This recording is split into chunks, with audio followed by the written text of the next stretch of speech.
Salut, je suis le frère Judas. Je m'interroge, tu t'interroges, il s'interroge. Nous nous interrogeons tous sur certaines questions dont la compréhension peut nous faire éviter l'enfer pour le paradis où nous vivrons éternellement avec le Seigneur des Seigneurs, la majesté des majestés, Jésus-Christ de Nazareth. Et aujourd'hui, voici ta question. Pourquoi Dieu a-t-il racheté l'âme?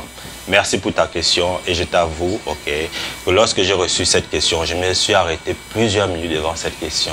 La réponse ne venait pas.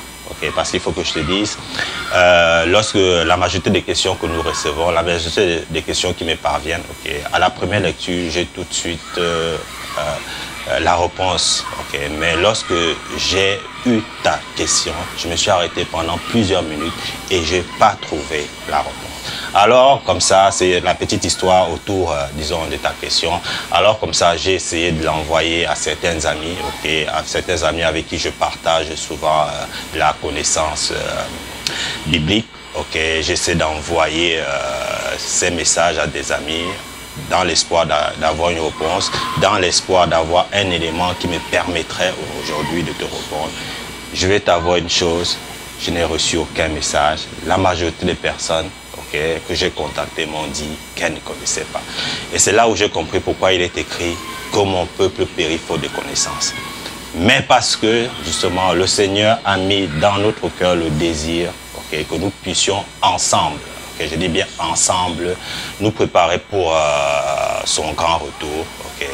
C'est le Seigneur encore qui a pourvu. Et c'est hier quand j'étais en train de travailler, lorsque j'étais en train de réfléchir, parce qu'il y a des moments lorsque je travaille, je m'interroge, comme toi également tu es en train de t'interroger.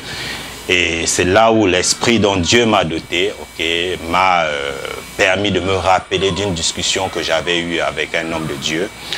Une discussion biblique, bien sûr, parce que comme je t'ai toujours dit, nous ne sortons jamais du cadre de la parole de Dieu. Nous expliquons la parole de Dieu par la parole de Dieu. Et lorsque je me suis rappelé de cette discussion biblique qui se trouvait dans le livre d'Ézéchiel, dans le livre d'Ézéchiel où le Seigneur avait révélé à Ézéchiel ce qu'il y avait avant le commencement, avant le commencement de l'humanité. Et je vais alors t'amener dans le livre d'Ézéchiel, c'est parce que c'est là où on va trouver la réponse à ta question. Pourquoi Dieu a-t-il racheté l'âme? Je vais te demander de lire Ézéchiel, d'ouvrir ta Bible dans le livre d'Ézéchiel 28. Et nous allons lire du verset, pas que nous allons lire, mais je vais te demander de regarder le verset 13 à 17. Mais l'attention sera ici attirée sur le verset 15 et le verset 17. Dans le verset 15 de ce chapitre 28 du livre d'Ézéchiel, il y a un mot très important à la fin de ce verset. Lorsque le Seigneur dit tu fus intègre dans tes voies depuis le jour où tu as été créé jusqu'à celui où l'iniquité a été trouvée chez toi. Je te demande ici de prêter vraiment attention à jusqu'au jour où l'iniquité peut trouver chez toi, de souligner le chez toi. Et lorsqu'on sort du verset 16, lorsqu'on arrive au verset 17 de ce même chapitre 28 du livre d'Ézéchiel, ce verset 17 commence par ton cœur. Ton cœur. Alright? Lorsque tu as vu dans le verset 15 jusqu'à quand je te demandais de souligner chez toi, et que lorsque je t'amène au verset 17 et que tu vois ton cœur. Et qu'est-ce que le Seigneur dit par la suite? Ton cœur s'est élevé à cause de ta beauté, tu as corrompu ta sagesse par ton éclat, je te jette par terre et je te livre en spectacle au roi. Pourquoi j'ai voulu que nous puissions commencer par là? Parce qu'il y a encore un autre livre que nous allons lire. Pourquoi j'ai voulu que nous puissions commencer par là? C'était pour que tu puisses ressortir ces éléments chez toi et le cœur. Maintenant, voici la réponse à ta question. Toute personne, tout être humain est candidat au salut, à l'exception des anges déchus et de Lucifer, c'est-à-dire à l'exception des démons, de ceux du tiers des anges qui s'est révolté avant le commencement. Tout être humain est candidat au salut. Maintenant, pourquoi les anges Pourquoi Dieu n'a-t-il pas pardonné les anges déchus? Pourquoi Dieu n'a-t-il pas pardonné Lucifer? C'est parce que justement, le mal de Lucifer, la désobéissance de Lucifer venait de son cœur, venait de l'intérieur de lui. Sa désobéissance n'a pas été influencée par quoi que ce soit. Ça n'a pas été influencé par un facteur externe. Il n'y a pas eu la présence d'un autre ange ou bien de qui que ce soit pour que Lucifer puisse se révéler. Parce que le Seigneur te dit qu'il fut intègre jusqu'au jour où l'iniquité fut trouvée chez lui, dans son cœur. C'est-à-dire la rébellion de Lucifer était une rébellion profonde qui venait de son cœur. Maintenant, qu'est-ce qui se passe dans le jardin d'Éden? Le chapitre 3 du livre de Genèse te dit que le serpent était le plus rusé des animaux. Et lorsque tu regardes la conversation, la discussion de Ève et du serpent, tu vois bien que si Ève désobéit, c'est parce que le serpent était là. Parce que le serpent l'a poussé à désobéir.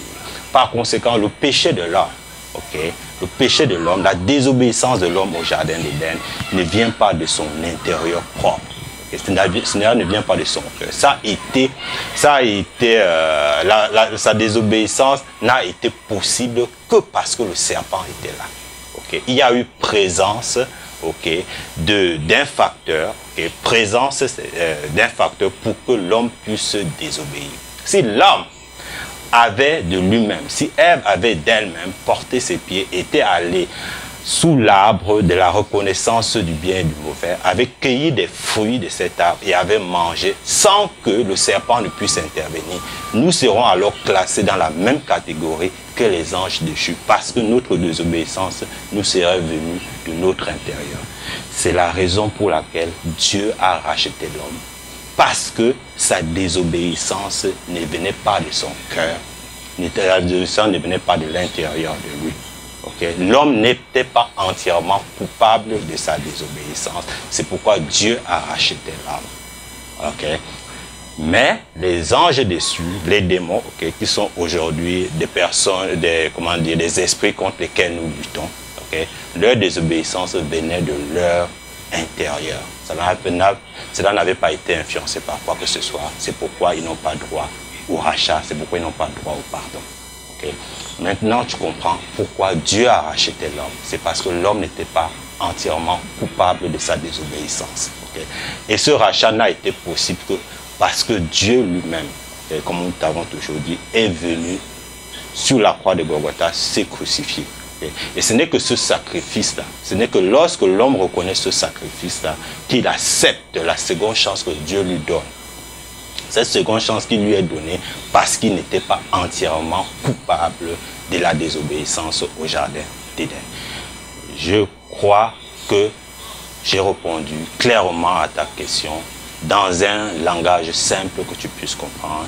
Je te demande d'envoyer d'autres questions, d'autres questions aussi pertinentes comme celle-là, des questions qui nous permettent, comme je t'ai toujours dit, de nous préparer tous pour le retour du Fils de l'homme, pour le retour de Jésus-Christ de Nazareth. J'attends ta question, ta prochaine question, tes prochaines questions sur notre adresse email, la sainteté 1, comme le chiffre 1, @gmail.com. Que Dieu infiniment te bénisse pour l'avancement de son œuvre. Au nom du Père, du Fils et du Saint-Esprit, au nom de Jésus-Christ de Nazareth. Amen.